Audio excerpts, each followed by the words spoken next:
Thank you for joining us today on the Desert Sanctuary podcast. Remember, all who wander in the desert are not lost. We believe all of our stories are sacred. We are always here if you need someone to hear your story. Check out our blog on Pathos and also our YouTube channel. And stay tuned for our Leaning Forward conference.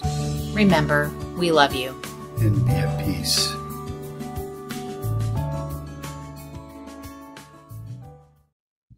Hi, welcome to the Desert Sanctuary podcast. I'm Laura Forehand. I am here with Karl Forehand, and we do not have any special guests. I guess maybe we don't know what the hell we're going to talk about. You could be the special guest. I don't know. Yeah, we just dialed in here on a Monday afternoon. You got home early. Yep. So we thought we'd get this one done, get finished with it. Yeah, get done with the month. What month? This is October, I think. Yeah, okay. There you go. Or no, it's September. Oh, finishing up with September. Okay. Nice. Maybe. I don't know. It's hard to say. It's hard to say. So yeah, we've just been doing a lot of things. We went to Pride in St. Joseph, Missouri, which is near us. We've watched a show last night called Bad Faith. We might want to talk about that a little bit. And finishing up our pastors' wives and daughters, ex-pastors' wives, daughters series on the podcast. That's the last two are airing, and that's why we had to get this one done. It comes right after those. Yeah. So I guess it was September. But it's also fall and football. We like fall and football usually. Yeah. I'm surprised. Your team's in number one. My college team is number one. Yeah. I mean, I think my professional team, one of them is number one. Who is your team? Which one, professional or college? The one that's number one. Well, Texas Longhorns are number one in college. Right. And then I just read something today, like the Kansas City Chiefs are right now number one in the AFC, I believe. Chiefs are not looking totally strong, I don't think. No. And I don't know. I'm just not that into professional football this year for some crazy reason. I don't know why. Same with NBA for me. Yeah. I mean, we kind of got into the WNBA, and I don't know, like having a hard time getting anything to compare to that. That's right. We kind of started watching because Caitlin's from Iowa, which is close to here, and all that drama, at the end of it was exciting to watch at the end of the college season. And that's usually when we tune in at the Final Four, and same way with college men's basketball. But then, so we kind of followed all that, and then she went straight to the Fever. Right. And so we watched the Fever quite a bit, which is not that uncommon for white people, I guess. But we really got it. I really got into the players. I like, Mitchell. Yeah, Kelsey Mitchell. I like Aaliyah Boston. And some of the other players are really good. Yeah. It's been fun. Yeah, it's just been something different, something fun to watch. But seems like we don't have enough energy left now for college football or for the Cowboys. God bless them. I can't. You say bless their heart. They're just can't get it together. No, that's been a while though. That's been a few years now where they can't quite get it together or pull it off or whatever you want to say. So we live in the Chiefs area. Of course, Chiefs are nationwide now. They're becoming America's team, I think. In the absence of the Cowboys doing anything significant. But anyway, sports is a deal for us, right? Yeah. I mean, I like it when it gets, cold and you can kind of curl up on the couch and watch sports. I want to tell a story about your mom and your okay. Aunts. So all of your mom and your aunts are all like 80 years old, right? Yep. And that was one of the biggest treats was to get. They came over. Was there two aunts? Yeah, my two aunts and my mom. And then you and you guys used to watch football with your grandpa, Mm-hmm. and so these aunts, which would be his children, Right. right? They all come over. They're all 80 years old. They're all okay. Here we go. We're going to watch football, and they didn't. They chose a team to cheer for. Buffalo Bills. Yeah, which is That's not a their stretch team. for them, but Right. then they just got really excited. They didn't know all the rules, but they were just. It seemed like it was just one of the fun traditions Yeah. that they've done. We kind of get into it. I don't know. You don't have to know all the rules and stuff. Half the Yeah. time you're like, oh, that was a block in the back. And I'm like, I didn't see anything, you know? I Well, don't know. what's that? But then you're usually right. But that's, I don't watch it to necessarily try to decide what, you Yeah. know, It's not a science for you. It's more of right. an art or something, Yeah. right? It's fun. It's fun to watch. It always Yeah. has been, you know? That your ants were fun. Yeah. They're characters, Yeah. all of them. Yep. That's for sure. Anyway, it's that time of the year, and that's what we're doing. We like to watch Mm-hmm. a lot of sports on TV. It's good that it's taking us away from politics because, boy, politics is something right now. Yeah. I mean, It's kind of stressful, really.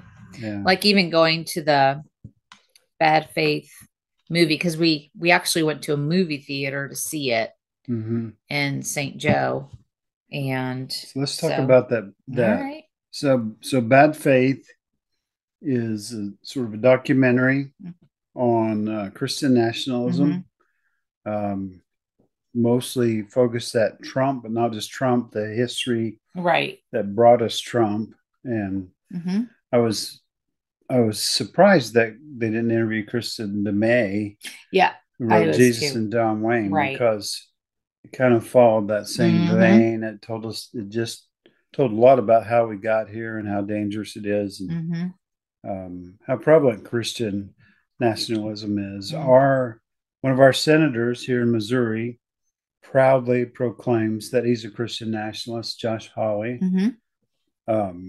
You may not know him, but he's the guy that put the fist in the air for the January 6th. Kind of enticed And, it and then and, ran away. and then we get video of him running away, Yep. um, from all of it. A true patriot right there. Yeah, he's a piece of something, Mm-hmm. that guy. Right. Anyway, so but Bad Faith was really good, and you can rent it on Amazon for a few Mm-hmm. bucks or something. It's pretty easy to get to now, but Mm-hmm. it was neat to watch it with the crowd and hear the groans and Yeah. the expressions to different things. Mm-hmm. So I think we're kind of weird though about politics, don't you? Oh, well, you need to clarify.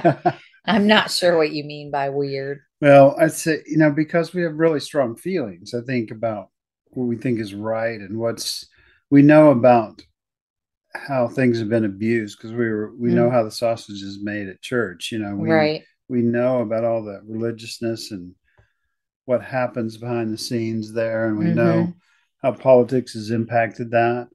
Right. And we have strong feelings. We watch an above average amount of politics on the news, I would say, especially Mm-hmm. me. And but then we don't necessarily like being in crowds Yeah. and and being, out there. Yeah. We're kind of quiet activists, I guess, or Yeah. something. I would definitely say that's true about me. Yeah. Mm-hmm. And me as well. I force myself to do things sometimes, but I'd rather just be at home, and enjoying. I We mean, have do you fun think that's together. okay though? Like, do you think like, I don't know. I feel like there's a lot of pressure, kind of similar to religion. Like you got to be out there, you got to be knocking on doors, you got to be, spreading the gospel. And in this case, you got to be, talking to your family and friends and again, knocking on doors Hmm. about, which I get, but I don't know that that's necessarily for everybody. So, like, do we all have a place in that? Hmm. Because I feel like in religion, you kind of, at least my experience is, you kind of get shamed Yeah. if you're not You can't ever, doing everything or doing, you could always be doing more. yeah, you can't ever do enough in Right. Christianity. So that was Right. So our that's kind of where foundation. I'm with Hmm. with politics. Like I know who I'm voting for. I know why I'm voting for them. I know why I'm voting for certain amendments. Um, but like you put a couple yard signs in the yard, and I mean that's kind of outside of my comfort zone a little Yeah, bit. that's a stretch for both of us. We've never done that Mm-hmm. before, right? Mm-hmm. Right. I get those feelings of, okay, well, I know I strongly don't want Donald Trump back and Mm-hmm. that's not, many Republicans feel that way this year. Mm-hmm. And I used to be a Republican. I'm independent now. But I think, there's always that thought of, well, we've got to change this world. Mm-hmm. So I think sometimes you feel like, well, that's all on me then. I need to make a dramatic impact on it. Where reality is probably just that you need to influence the few that you can Yeah. and do that by, how you're living and what you're saying and things like that in simpler ways. And Mm-hmm. maybe we could take some of the pressure off ourselves and say, well, if it doesn't happen the way I want it to happen, it's not all my fault. Yeah. There's a lot of other people contributed to that, and change kind of happens slower, Yeah. most times. So, That's yeah, I don't know. We definitely don't want to be in the glass house again, like we were when we were pastors. what do I'm you mean sure. by that? I mean, just that I don't want to be running for office. Yeah. you know, that wouldn't be my thing. And I think then that would put a lot of pressure on you, a lot of eyes on you. Mm-hmm. And I don't have anything to be ashamed of. It's just that that's not where I want to be right Right. now. Yeah. And I think my writing and my posts and stuff on social media gets enough attention. Mm-hmm. I'm not going to push that too much further just to be famous, or to be popular. Mm-hmm. But I do want to see if I can move the needle a little bit by thinking through things and then sharing those thoughts with Yeah. people. Hopefully, that makes other people think, and Mm-hmm. that's kind of where I am. Yeah.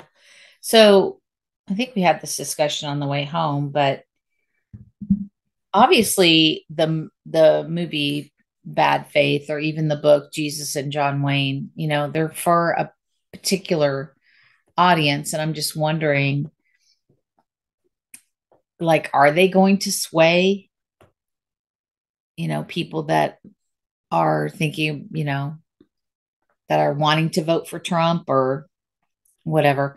I mean, do you really feel like those, because obviously we were in a movie theater with a lot of people that were there because they believe in what the movie had to say about Christian nationalism. Mm-hmm. So there was a lot of head shaking. There was a lot of, yeah, when there was something that they believed. But there was also, when Josh Hawley got on there was a lot of people that were like, boo. So it's like like-minded people, obviously. There weren't any like Trumpers there.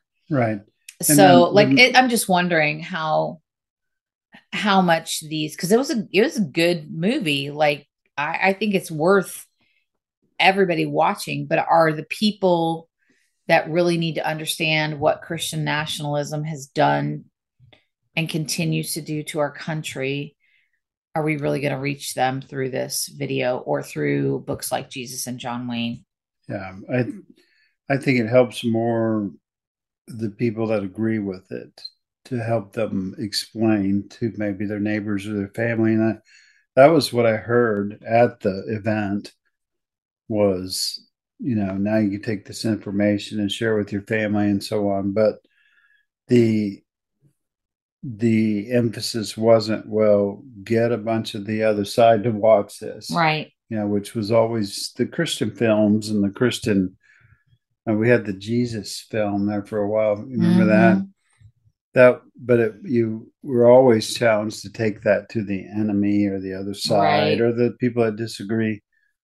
but you're right. I don't think they're in a mindset to listen to that. You know, Mm-hmm. I think it's more undecided people, you Mm-hmm. know, and people that are curious and really want to know what Christian nationalism is. Mm-hmm. And if they do, that'll give a good firm definition, show pictures, you know, and Mm-hmm. explain why this is a bad thing. And it's not, we're not a Christian nation. We weren't founded on Christianity. We're founded on freedom of religion, Mm-hmm. which is different. Right. Yeah, it's amazing how much of the narrative we have gotten twisted, right? Mm-hmm. You know, and I think this movie depicts that well, Mm-hmm. you know, Yeah. how we have really gotten a lot of things twisted. I'm just always so curious, like, how do you get the MAGAs people to, like, I feel like they're so wrapped up in their conspiracy theories and things like that. And a lot of them are, I mean, in this movie, there were whole churches that Mm-hmm. were, Yeah. you know, basically patriot churches, MAGA churches, and Yeah. First Baptist Dallas yeah, and some of those churches definitely are. They're all in, you know, and they kept mentioning W.A. Criswell's name, but they never showed him speaking. They showed another guy, uh-huh. Paul something, speaking in his Yeah, yeah, church. yeah. But of course, now the First Baptist Dallas is Jeffries, and he's Mm. full blown MAGA, that stuff. So, as a former pastor, like, what would your message to all pastors be, even knowing that you're probably not going to have your MAGA pastors listening to the Desert Sanctuary?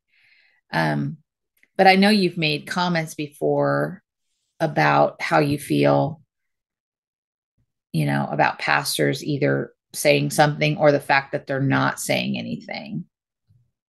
Well, so there's a lot of stuff there. I mean, like one of the big things is that we think about, you know, is somebody saying anything? And what I've heard through the grapevine and different sources, you know, is that a lot of churches are now kind of split almost between the MAGA and people going, wait, this is not right, you know. Mm-hmm. Um, and so I know there's that going on. And I know occasionally you get a pastor that stands up to all of it. Of course, then he's done Right. when he does that, he or she. But I know my old denomination doesn't even, the Southern Baptists don't even want to acknowledge it. I mean, Russell Moore left, Beth Moore left, Mm-hmm. and it was all related to that kind of stuff.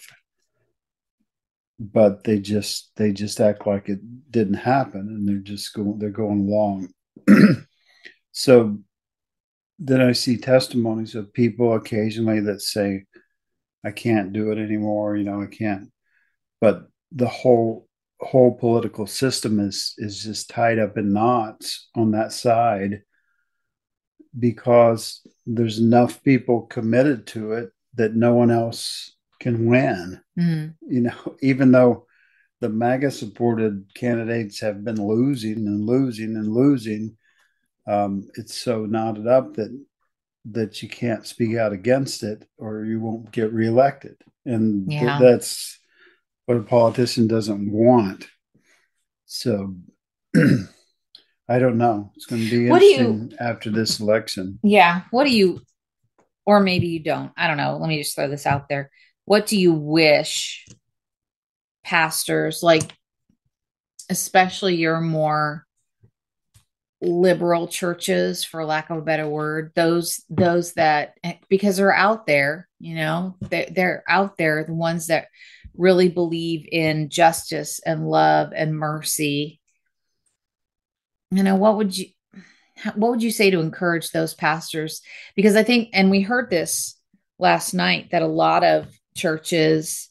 You know, Pastor Brian Kirk, who is a pastor in St. Joe, was like, a lot of churches have taken the idea that, well, we can't tell you who to vote for. But Which is I, the law. That's the law. right, right. But I think in that we have lost sight of, you know, the gospel, if you still believe in the gospel, or at least the character of Jesus, Mm-hmm. right? Um, helping the poor, helping the widow, mercy, justice, all those things that, Jesus was about. Jesus did not walk around with a AK-47, and he didn't go around, kicking down doors. And yeah, he flipped the tables, but that was, One time, one and time. it was in church. Right, right. So I guess how do we help encourage, church leaders, pastors to somehow get back on message Mm-hmm. about the character of Jesus. Yeah, I just still go back to the idea.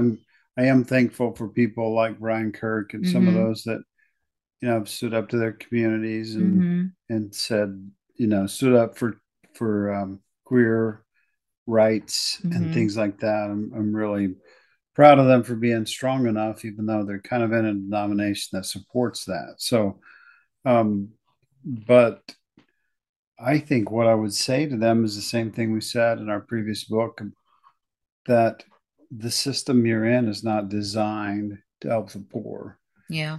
It's designed to keep itself running. Mm-hmm. When most of the money goes to your salary and the building and keeping the trains running and all those things, you don't, as a group, help the poor very Mm-hmm. much. Mm-hmm. And everybody will respond to that by giving me the exception, Sure. of one Yeah. church that does. And I know the black churches had a different role, but also, black churches have the ability to be toxic also and go down the wrong path. I would say the system in America, at least, that we have as far as church, doesn't facilitate. It, Mm. it facilitates, if your church survives, it's because you've done the things that make a business run. Right. It didn't necessarily survive just because you're exceptionally kind to the poor. Um, Mm. it it survives because you do the business things. You keep putting Mm-hmm. people into it, and you keep trying to get young people into it, and you get people into it, and you do things for kids so that the adults will come, and then you do things to keep the adults there, and then you preach something that they'll accept. Mm-hmm. If you don't, you're gone. You're going to be Right. gone too. So you Right. do the things that keep a business running, but that doesn't necessarily mean, um, that you're loving your neighbor and so on. That's Even very though, true. even though I'm proud that some of the mainline denominations do a much better job of actually reaching the poor and Mm. being kind to queer people and Mm-hmm. and so on. So I And don't the know if other that the makes other any part of that sense. too is like, I mean, you think about pastors that this is their main source of income. And Mm-hmm. even though it'd be easy to sit here and go, well, you're just selling out if you don't, you should speak truth to power, truth to lies, or whatever.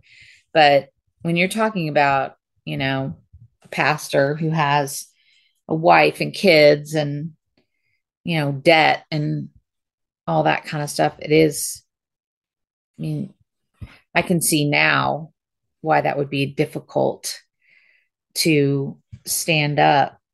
You're talking about their livelihood. Yeah, but why not repurpose those pastors into politicians or something? True. Something more, in my opinion, more useful than standing up and lecturing Mm-hmm. to a congregation once a week and Mm-hmm.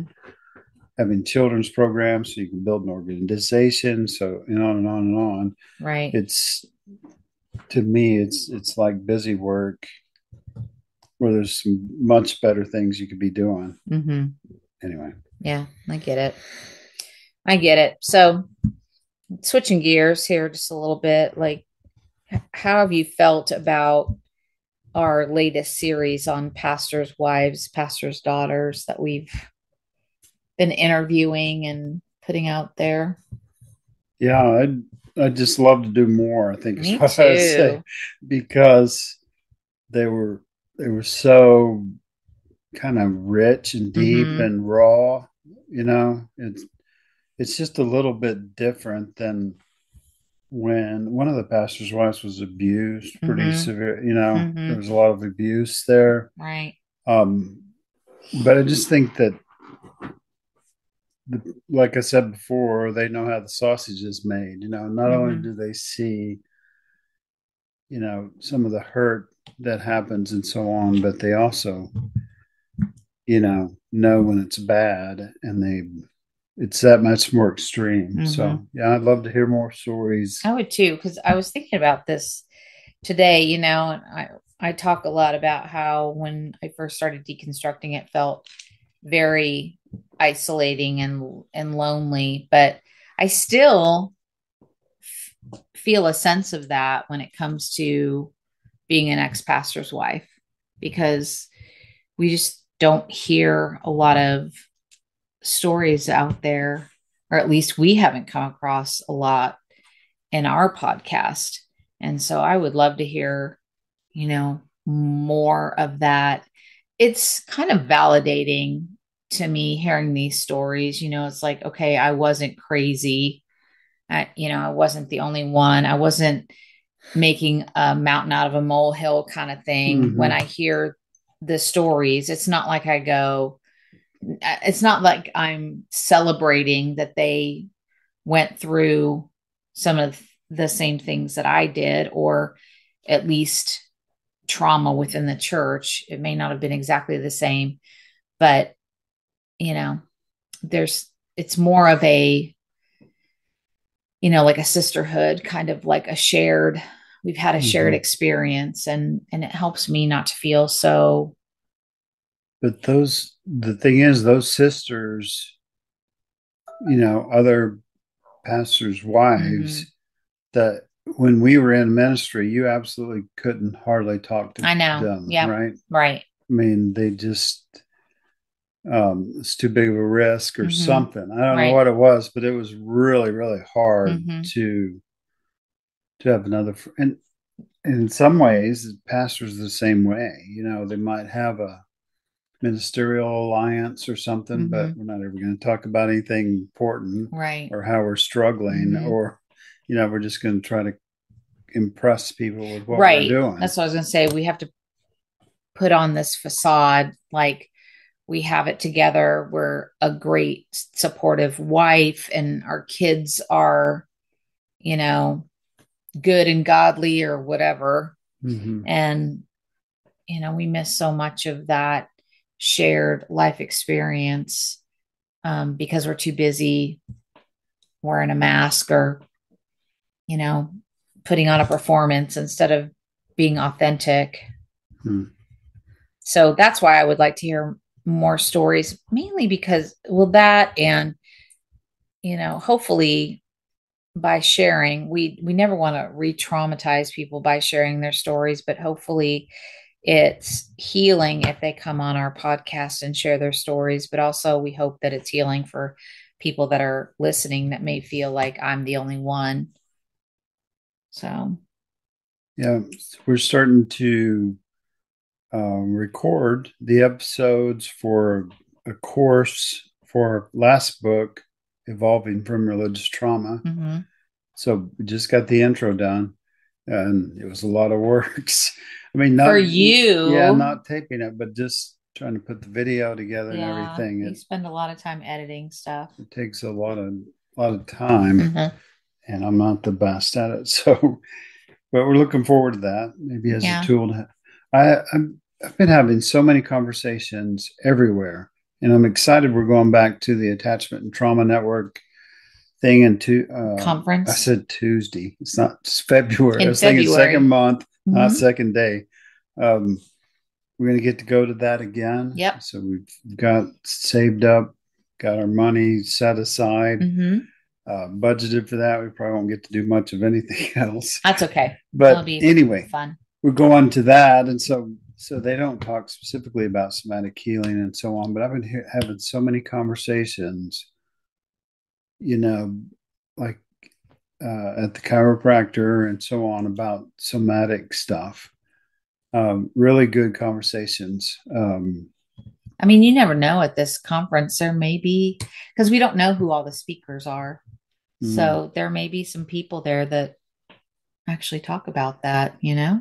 yeah, I just think there's going to be so many good conversations um, about that. Like, yeah, because here's what's really cool about it is people are now realizing and they're saying it out loud. They're saying, yeah, there's a lot of trauma in my family. Mm-hmm. There's because before, in religion and maybe just in the years back when we didn't have the information, it's like, well, we don't need psychological help, and we Mm-hmm. don't we don't have those kind of problems. All you Mm-hmm. need to do is work hard and just get back to work Mm-hmm.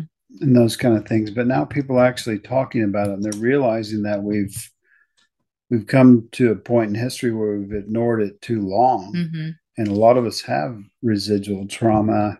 And now we're starting to find some tools that really work, right? Mm-hmm. Yep. And I went to it's a professional development day. And if you follow, I thought his name was Jerry Brooks, but I guess it's Gary, but it's spelled Gerry, which to me is Jerry. But anyway, he is big on Instagram, and he's a principal, but he makes so many different Instagram videos and things like that. And that was one of the things he said. If anything positive came out of COVID, it's the telehealth. And he like freely admitted, he has a standing appointment every month with his telehealth psychologist about, Mm-hmm. and he's like, whether I think I need it or not, I go, and usually we're working on something. So I mean, I know that's not necessarily somatic, but I just think we have to get to a point where we take the stigma away from mental health. Yeah, we talked to another time we had a conversation was at Pride in St. Joe, and Mm. the new Oh yeah. therapists, Hmm. they were talking about just now, kind of getting the information. They've been trauma informed, but now they're really looking into somatic healing and so Uh-huh. on. They do EMDR, EMDR. Yep. um, which is interesting to me. Mm-hmm. You asked me today when I was going to see my therapist again. I might try to have an EMDR session. That might be really exciting, really challenging, really different. So, Mm-hmm. but it's just exciting to, you know, we we can't agree on politics or religion, and those kind of discussions really frustrate me to have them in public, especially Mm-hmm. to, I can express my ideas in a blog or on a post, but conversations around those areas are really hard. Right. Yeah. People just already think they know what they should believe and they don't want to think anything else. Right. But I think somatic healing is an optimistic thing that we could be discussing in all Mm-hmm. kinds of realms. Yeah. And it doesn't matter if you're Republican or Democrat or Mm-hmm. Baptist or Catholic. I think you do have to be careful though, because a lot of times in religion, um, things like therapies are discouraged because you're just supposed to have enough faith. So, Yeah. I would like to see that narrative change, because I don't think that has anything to do with seeking help. I mean, Yeah. I don't think your level of faith should determine or come into play when you're thinking about taking care of your own personal mental health. Mhm. Yeah, there's a lot of miracle thinking, and Right. not that miraculous things don't happen, but there's also the bare bones, things that we need to get down to. We need to understand how we work, and when we Mm-hmm. understand how we work, maybe we will figure out how to heal ourselves Mm-hmm. instead of, you know, thinking I don't have enough faith Right. or I didn't give enough money to the church or something. I didn't pray It's enough always or my whatever. fault. Right. But if we're, human beings that are made with the same parts, you know, Mm-hmm. and we all operate similarly, then there ought to be simple solutions, and that are the same for all of us. Mm-hmm. And that's what I see in trauma informed stuff and in somatic healing, especially. Just see real simple things that can get our nervous systems back on track, Mm-hmm. and we've said this for a long time. We said what we're learning as we're going through this deconstruction journey is we're learning more how to respond instead of react. And every time I think we've gotten there, we find a new level of that, Mm-hmm. or a new level of our trauma. Mm-hmm. And so it's been exciting to make progress. Right. Right. And be aware of that. Mm-hmm. Be aware of the places you need to, still continue to grow, but also be aware of how far you've come. Mm-hmm. I think that's all important. Yeah. Yeah. So that's where we're at. Yeah. We're real excited. Did we mention fall? You mentioned fall a little bit, Yeah, but we mentioned fall and football. there's a tree. Tell about the tree that you Oh, watch. yes. There's a tree that when I come off of the main street up our personal street, um, that I look forward to the leaves turning red. And so they've started to turn red. And so I'm so excited because it's just my little window into it's about to be cooler outside and it's about to get, beautiful colors outside with the fall leaves. And so fall is my favorite season anyway. So that has me really excited when I see that. And yesterday we were coming home from the movie, the documentary, and yeah, I was just like, oh, there it is. Yeah. There it is. Finally It looks, started turning. yep, it's beautiful. Yeah. And I think both of us fall is our favorite, right? I Is know it? it's mine, Yeah. always has been. Yeah. Yep. Is mine too. I'm going to do my 60th birthday party this year. Mm-hmm. And another thing I learned in therapy is I don't celebrate enough. So I'm going to celebrate my 60th. There you go. I'm going to have hopefully a few people at least Mm-hmm. here for a few days, and maybe get some things done like the gutters Yeah. and, Things around the and house. so on, things around the house, and before we go into winter. But also then just have a day of celebration for my 60th birthday on that Saturday. So There looking you forward to go. that. Yeah. Somewhere around November 8th, if anybody wants to come. Feel free. Yeah, just And drop drop in. on by. And we seriously are okay with that most times. For sure. Yeah. Yeah. Well, Anything else exciting? not much more exciting than that. Just, school year has started and all that. So, yeah. Yeah. I just want to encourage people, when we talk about politics, because part of the deal with politics is that all of us get ourselves wound up in a knot thinking the world's going to end if the other guy wins. Mm-hmm. And certainly have some very important things we're dealing with right now, Mm-hmm. right? And it matters who's there. And there's some candidates that are really dangerous that are, and we need to kind of get that fixed, right? Right. But on November 6th, when it's all said and done, someone's going to win, Mm-hmm. and the other guy's not going to win. Mm-hmm. The other person's not going to win. So half the country's going to be discouraged. But the other half of the country is also going to realize the world didn't end. Right. And especially in smaller towns like where we live, it's not going to change much at all.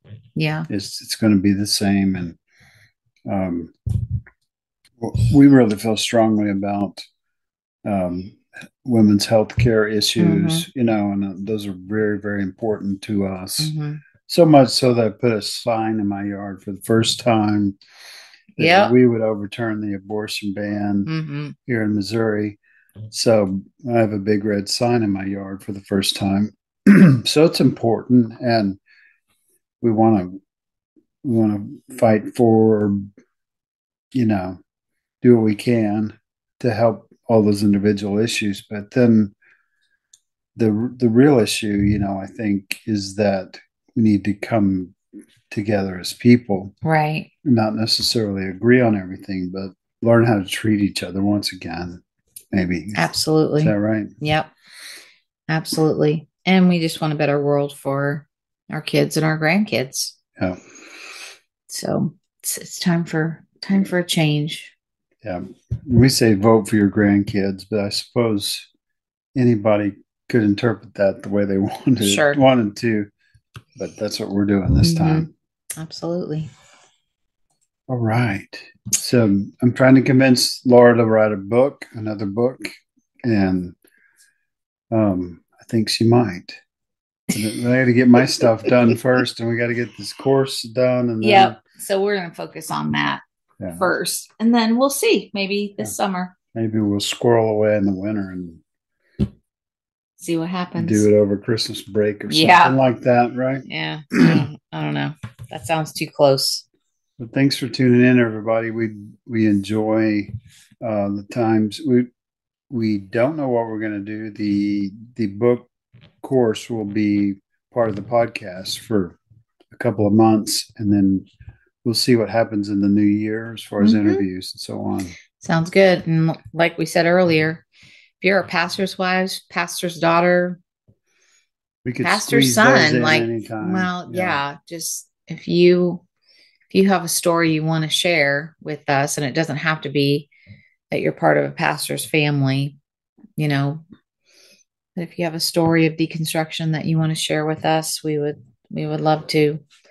Anytime. Love to talk. We can do that without, I want to say this right, without really thinking. It's second nature to us now, but we love to hear your story. It's so good every time. It's very healing. For the listeners out there, thank you for tuning in, and we hope that you will keep tuning in and let us know if you want to see something on the podcast. As always, be where you are, be who you are, and be at peace. Thank you for joining us today on the Desert Sanctuary podcast. Remember, all who wander in the desert are not lost. We believe all of our stories are sacred. We are always here if you need someone to hear your story. Check out our blog on Pathos and also our YouTube channel. And stay tuned for our Leaning Forward conference. Remember, we love you. And be at peace.